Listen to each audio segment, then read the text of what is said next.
This test exposes your relationship toxicity, Filipina edition. Hello, this is Neld Solomam. Let me ask you something very uncomfortable. What if the problem is not just her? What if it's you too? And what if both of you are toxic just in different ways? Today, we're going to take a hard look at something many foreigners and Filipinas avoid this toxic personality test based on dopamine addiction patterns. You see the clickbait chart: perfectionist, dreamer, avoider, crisis maker, overwhelmed. These are not just labels. These are behaviors that quietly destroy relationships. Look closely: 94% overwhelmed, 82% avoider. That's not just personality, that's dysfunction, hidden behind love. Let me tell you a story. Jim, a 64-year-old foreigner, divorced, lonely, retired. He came to the Philippines looking for peace, but what he found was Maria.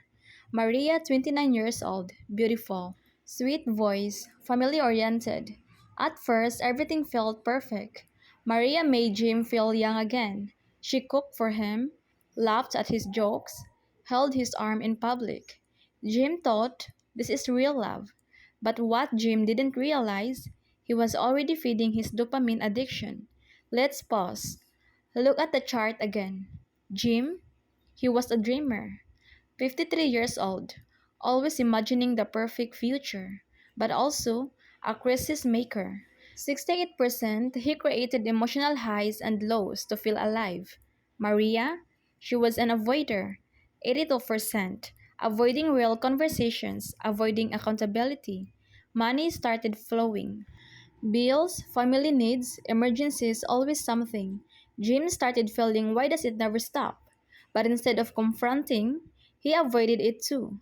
Now you have two toxic types, avoider plus dreamer. A dangerous combination. One day, Jim asked a simple question: where is all the money going? Maria smiled. Changed topic. That's when the tension exploded.